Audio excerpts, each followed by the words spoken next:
शांति। मैं आज आपके लिए एक सुंदर कहानी लाई हूँ और एक कहानी का नाम है किंग मिडास। तो आइए सुनिए। बहुत समय की बात है, एक बहुत धनवान राजा था। उसका नाम मिडास था।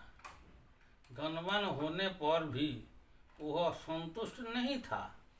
उसे पैसे और सोने का बहुत अधिक लालच था। एक दिन उसके सपने में एक परी आई। वह जाग उठा। उसने देखा कि वह परी उसके सामने खड़ी है।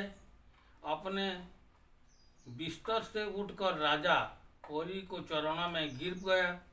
उसने परी की प्रशंसा करते हुए कहा कि आप कितनी सुंदर हो।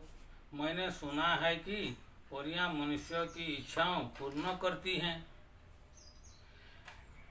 परी संतुष्ट हुए और बोली, हे राजन, कहिए आपकी क्या इच्छा है, हम आपकी इच्छा पूर्ण करेंगे।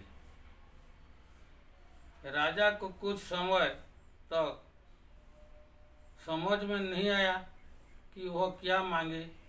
थोड़ी देर बाद राजा ने कहा कि हे परी, आप मुझे ऐसी शक्ति दो जिससे कि मैं थोड़ी देर बाद, राजा ने कहे कि जिससे कि मैं जो चीज को भी छूंगा वह सोना बन जाए। परी ने राजा की इच्छा पूर्ण कर दी। धीरे से राजा एक पत्थर के पास गया। राजा ने अपना हाथ जब पत्थर में दी तो ये पत्थर सोना बन गया। राजा तो जैसे खुशी से नाचने लगा। राजा ने एक फूलों को देखा, उससे छुआ तो वह भी सोना बन गया। राजा अपने बगीचे में जाकर सब फूलों पेड़ों को छूने लगा। वह जिससे भी छूता वह सोने में परिवर्तित हो जाता। राजा तो जैसा खुशी में पागल हुआ जा रहा था। कुछ देर बाद जब उसे भूख लगी तब उसने फल और पानी मंगवाया और जब खाने के लिए हाथ लगाया तो फल सोने में बदल गया। पानी की जग का धूंत ही वह भी सोने का हो गया। राजा अब न कुछ खा पाया, न कुछ खा सकता, न पी सकता था। अपनी मूर्खता पर राजा का बहुत दुख हुआ।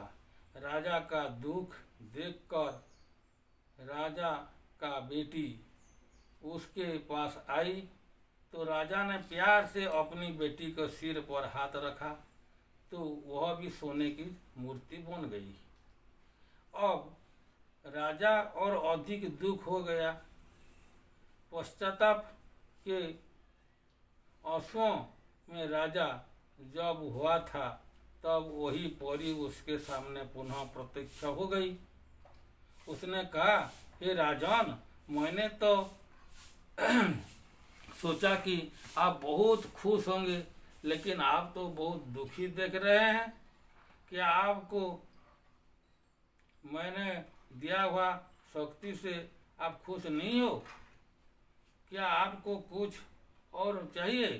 तब राजा ने परी के पांव पकड़े और माफी मांगते हुए कहा, कृपया आप वह शक्ति वापस ले लीजिए और मुझे मेरी बेटी तथा मेरा सामान्य जीवन वापस दे दीजिए।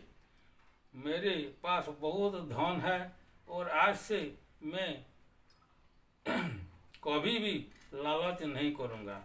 अपना धन गरीब में बांटूंगा। वह सुनकर परी ने अपनी दी हुई शक्ति वापस ले ली। राजा बहुत खुश हो गया और सदा के लिए उसके सोने की प्रति अपना लालच छोड़ दिया। ठीक है, स्टोरी उसमें खत्म हो गया। अभी उनका आध्यात्मिक भाव हम डिस्कस करेंगे।